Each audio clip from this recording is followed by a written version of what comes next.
Bienvenue à la grande interview du groupe Le Matin. Notre invité d'aujourd'hui est un ingénieur converti dans la politique.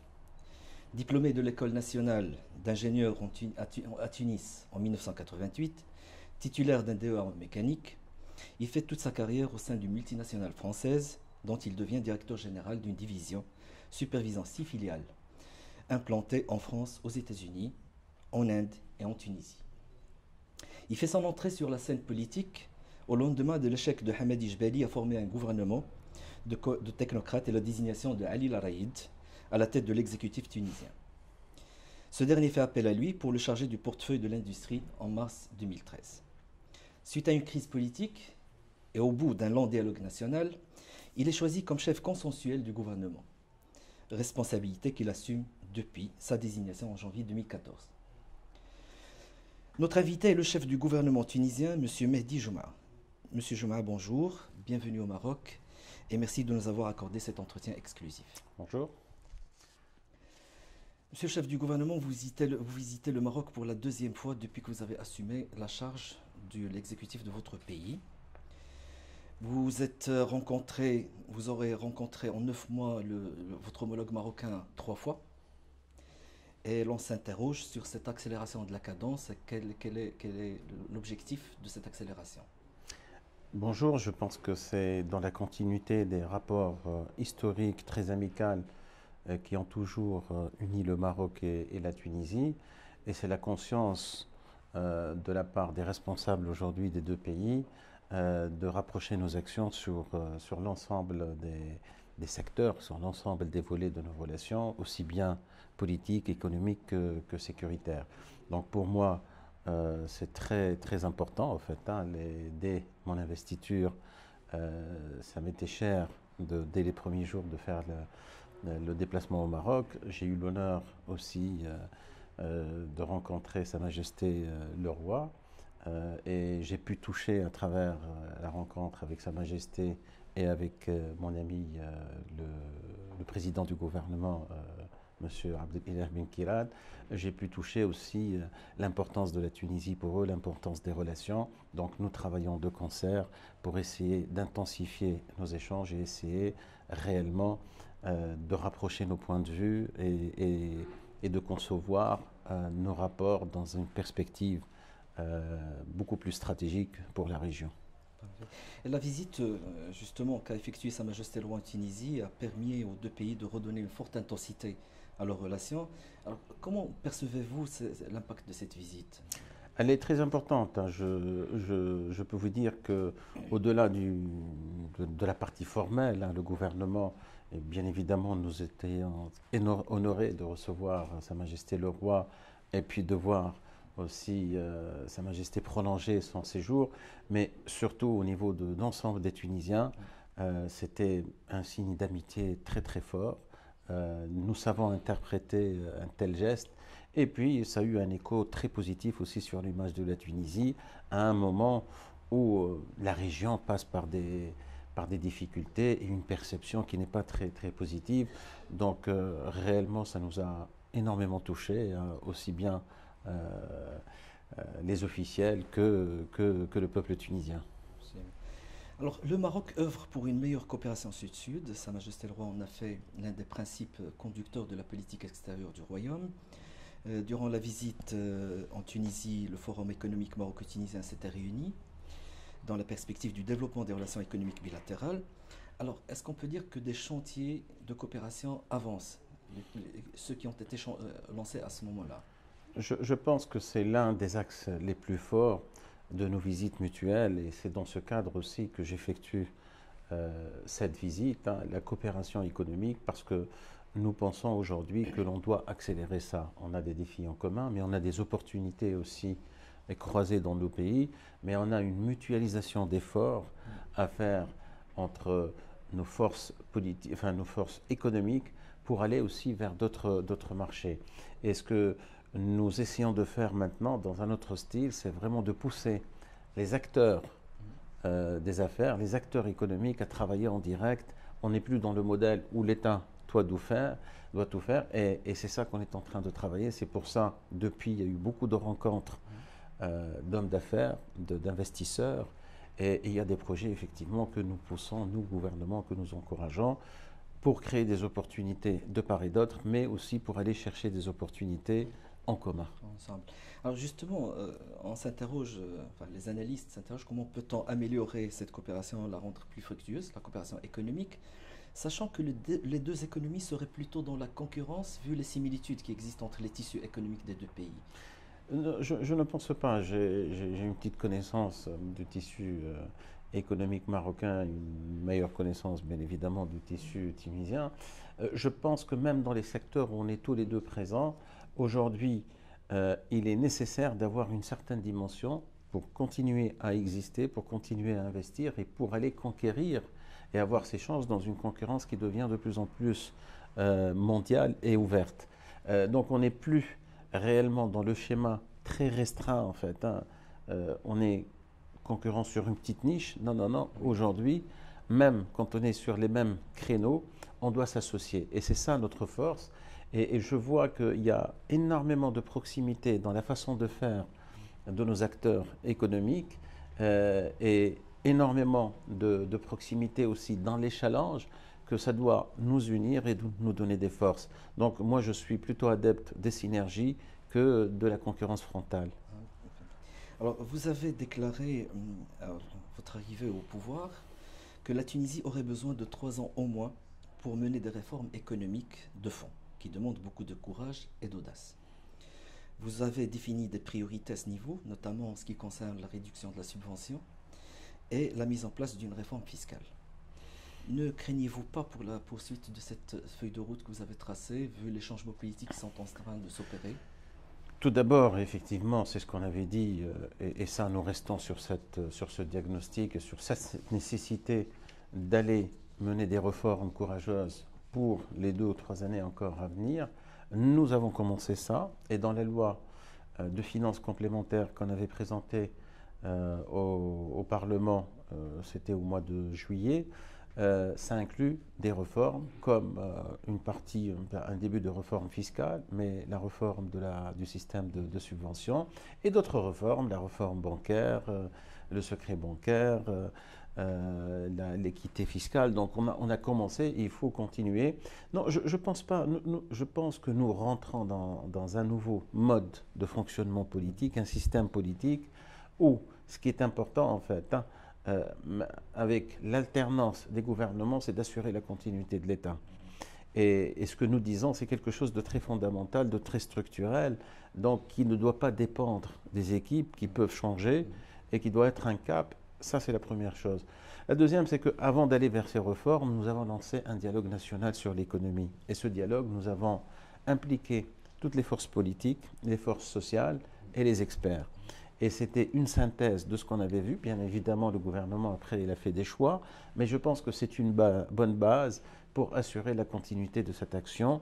Et je pense que s'il y a une chose sur laquelle tout le monde s'accorde, c'est la nécessité de réformer l'économie tunisienne pour essayer d'aller explorer un potentiel qui est énorme.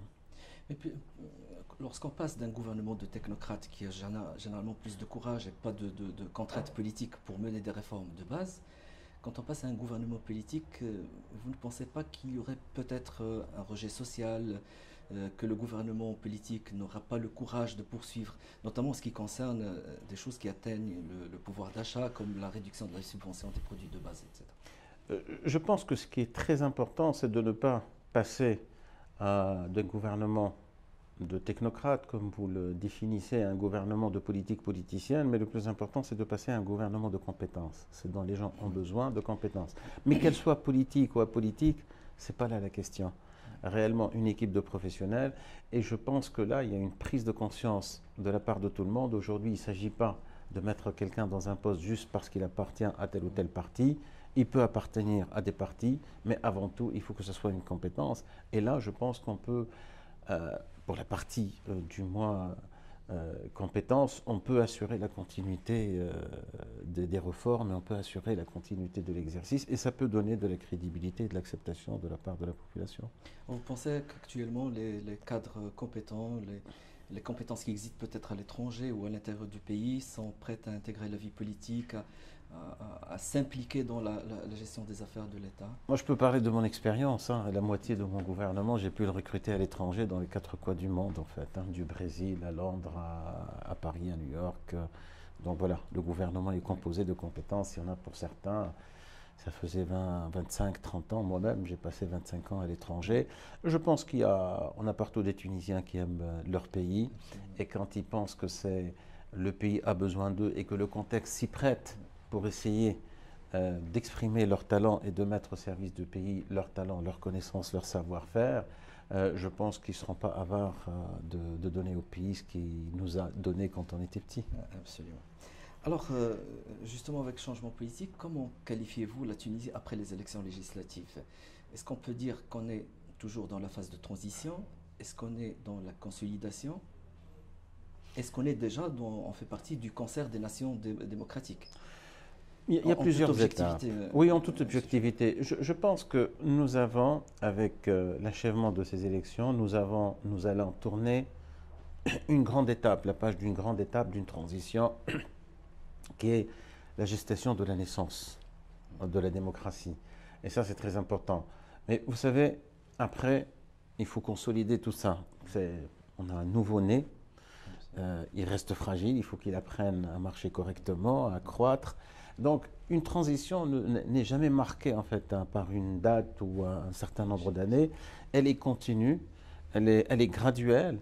Et donc, en toute honnêteté, nous allons continuer à faire une transition. Mais le plus critique, on l'aura passé parce qu'on aura un texte, la Constitution, on aura des institutions, on aura fait l'exercice, faire émerger des institutions représentées par des gens choisis par le vote. Donc tout ça, c'est une étape, mais la vraie transition, elle est aussi dans le comportement, dans une certaine discipline, dans un certain savoir-faire, une expérience aussi. Et ça va continuer. Et quand on parle de transition, il n'y a pas que la transition politique. Et pour assurer la pérennité de cette transition, de cette vie démocratique, de ce nouveau système politique, il faut aussi assurer une transition économique et une transition sociale. Donc, ces différents étages, en fait, d'une même fusée, et tout ça, c'est toute une mécanique à mettre en place et qui va prendre du temps. Mais le tout, c'est que là, on vient réellement de tourner la première page de la naissance d'une démocratie. Et moi, je vois tous les facteurs nécessaires réunis en Tunisie pour consolider cette expérience et la faire porter et pour qu'elle donne un espoir aussi à tous les jeunes et surtout à la nouvelle génération. Justement, vous venez du secteur privé, avec une longue expérience.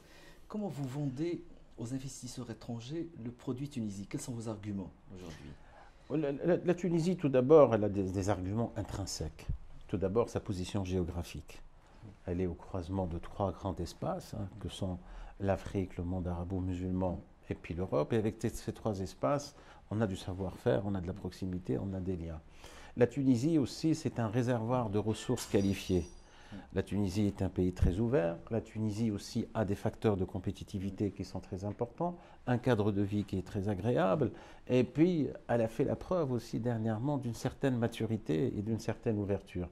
Donc, c'est tout ça qui sont intrinsèques. Plus maintenant, un peu plus de transparence, un environnement d'affaires qui est beaucoup plus sain et beaucoup plus standard au vu des sociétés économiques évoluées.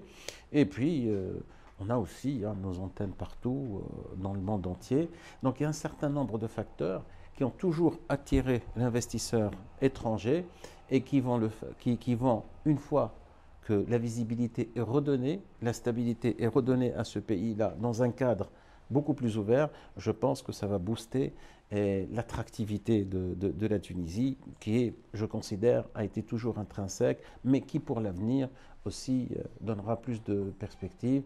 Et on a eu l'occasion au mois de septembre, et là je dois remercier mon ami et mon homologue Sir Abdellah Ben Kiran d'avoir participé au forum d'investissement, à la conférence Invest in Tunisia qu'on a organisée, qui était l'occasion justement de présenter la vision d'avenir de la Tunisie, tous les secteurs porteurs et les opportunités d'investir, parce que la Tunisie est une terre d'opportunités.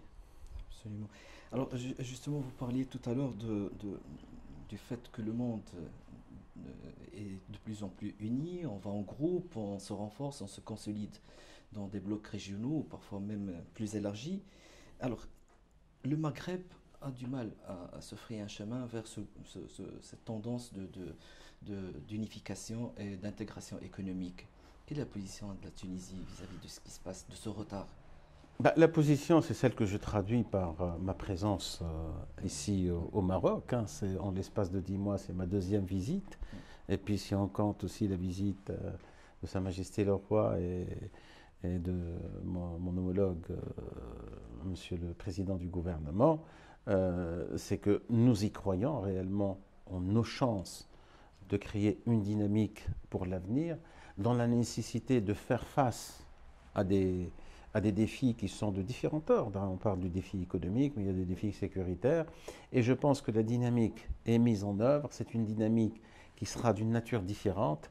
Nous croyons réellement que, tout d'abord, nous devons être unis devant les menaces qui planent sur l'ensemble de la région aujourd'hui. Hein. On est unis. Et ça, c'est une sorte de construction aussi que nous faisons, qui est nouvelle et qui va aider aussi à aller dans le bon sens.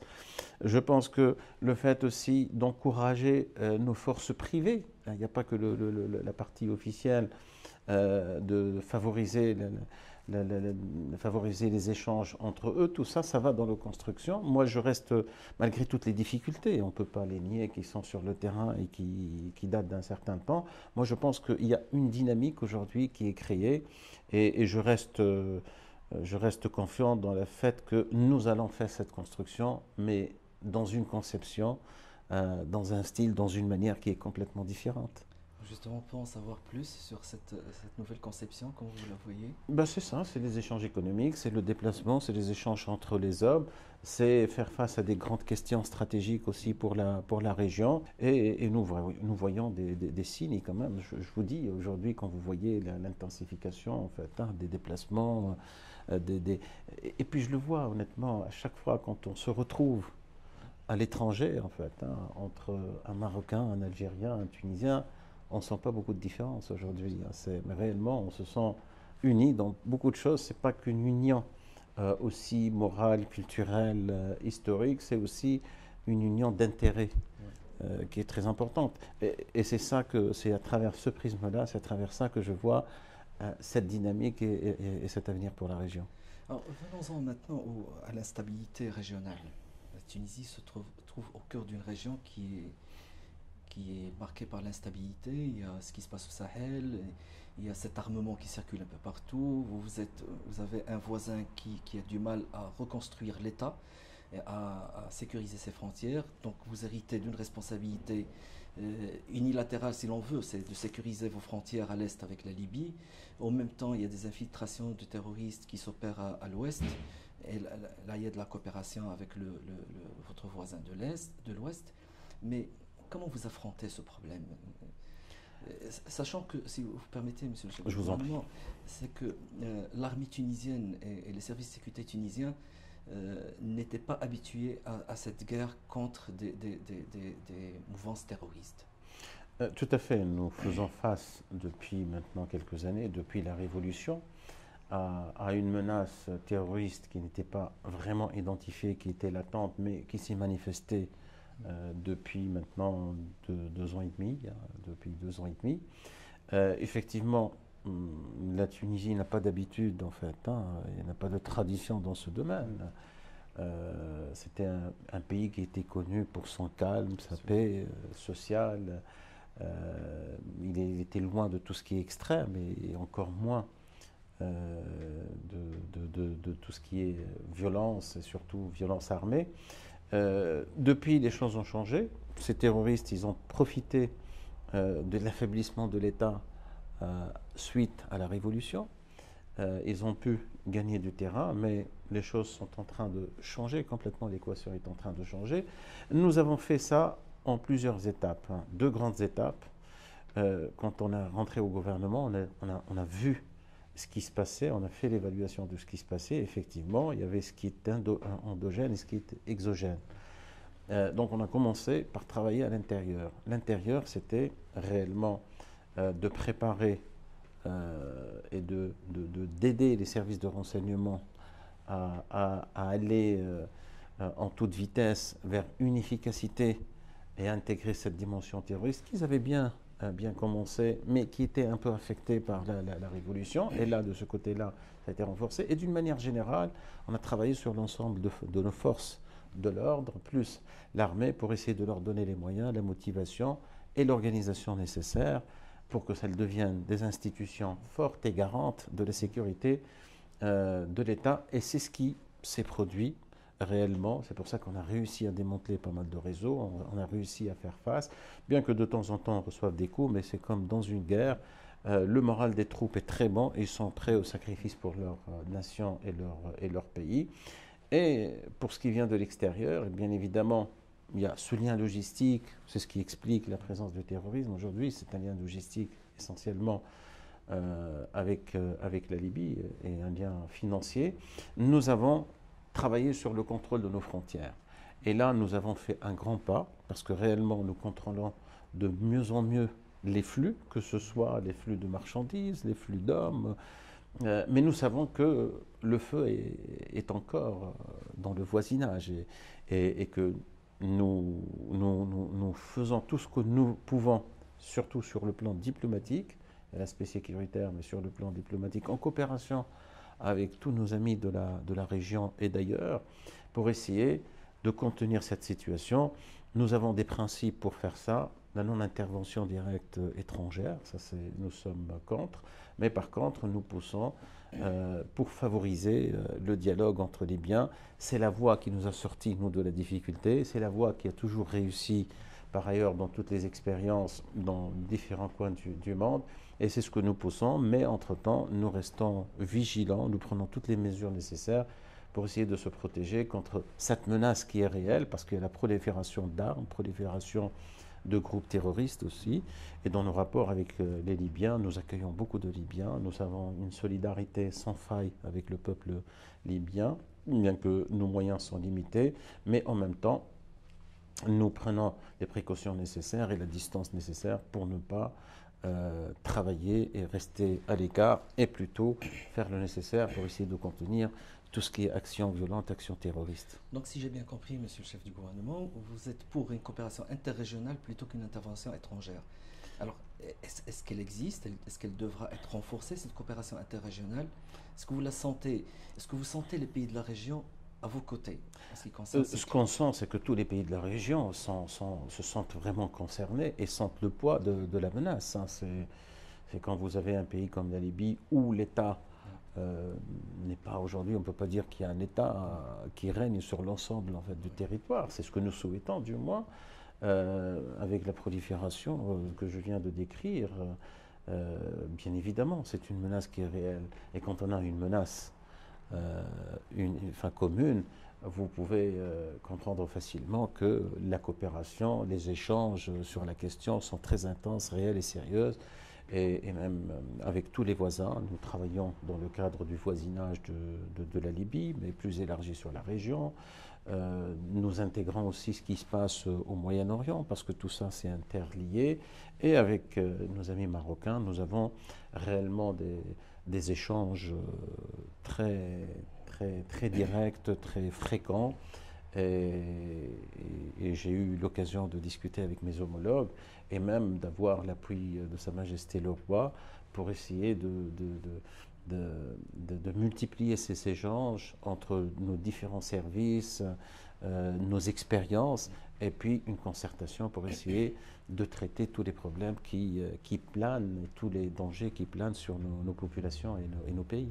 Alors, justement, le soutien de Sa Majesté le Roi s'est manifesté aussi par l'accord qu'il a donné en tant qu'Amir Mouminin à la demande de la formation d'imams tunisiens au Maroc. Comment ça se passe aujourd'hui? Est-ce que ça a démarré? Pas encore. Quels sont les... Tout d'abord, ça c'est une dimension très importante parce que nous parlons de violence, nous parlons de terrorisme et on est dans le traitement sécuritaire parce que c'est indispensable, mais nous savons que ce n'est pas suffisant.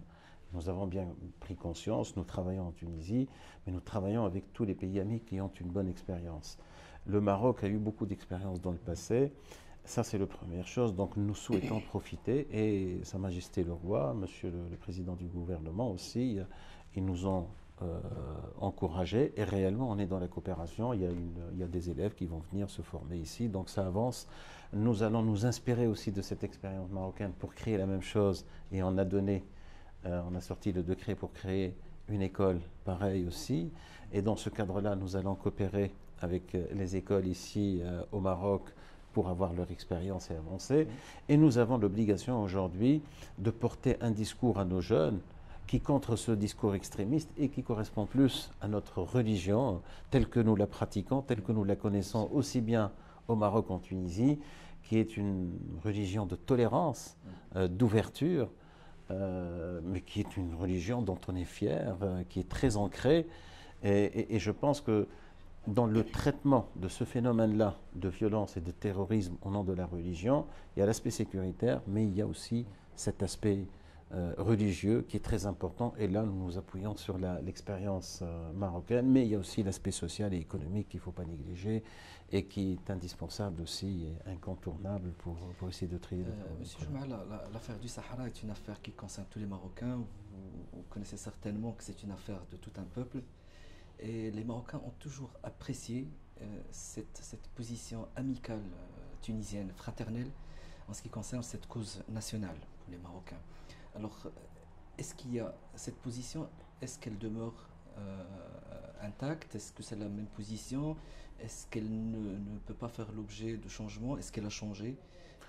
Non, nous avons une position qui est toujours très claire et inchangée, hein, qui est de neutralité positive sur cette question-là, et bien sûr le souhait de voir tous les problèmes se régler dans cette région, parce que on parle de Marocains, mais on parle des Algériens, on parle des Tunisiens, tout ça c'est des peuples qui sont très proches, et je peux vous assurer, nous ferons tout ce qui est dans notre périmètre en fait de faire, à travers des actions avec les uns et les autres, pour essayer de voir tous ces peuples vivre en paix. Donc notre position, elle est toujours inchangée, c'est cette position de neutralité positive, avec le souhait de voir un progrès pour l'ensemble de la région, que ce soit en termes de paix, de sécurité ou de prospérité. Alors une toute petite dernière question, en espérant avoir le scoop. Quelles sont les projections politiques de M. Chouma? Je pense que je suis sur une mission, je suis sur le point de la terminer, mais comme je dis toujours, tant que l'arbitre n'a pas sifflé, elle n'est pas encore terminée. Donc jusqu'à maintenant, on a fait beaucoup de progrès en termes de stabilité politique, de stabilité sécuritaire, de traitement de problèmes, de menaces qui pèsent sur la Tunisie. Et puis on a avancé sur l'organisation d'élections. Les élections parlementaires se sont très bien passées dans un standard apprécié par l'ensemble des communes de la communauté internationale. Donc je dois terminer les élections présidentielles et puis attendre la mise en place de la nouvelle équipe, donc fort probablement vers février-mars. Après, je vais retourner à une vie civile normale. Et puis voilà, c'est m'occuper de ma famille. Sauf si les Tunisiens vous sollicitent. Les Tunisiens ont voté. Oui. Et ils sollicitent donc des équipes en qui ils ont confiance et qui doivent rassurer les Tunisiens avec des formations d'une équipe compétente et de confiance, et qui doit continuer à travailler sur leurs problèmes. Les Tunisiens ont fait leur choix. Et moi, je suis arrivé aussi avec des engagements de ne pas me présenter. J'ai tenu mes engagements et j'ai dit que je terminerai ma mission, je prendrai une pause. Et je pense que c'est le plan d'aujourd'hui. Hein. Je n'ai pas beaucoup d'indiscrétions sur cette affaire. Monsieur le chef du gouvernement tunisien, merci beaucoup de nous avoir accordé encore cet entretien exclusif. On vous donne rendez-vous à la prochaine grande interview du groupe Le Matin. Merci. Je vous en prie, merci.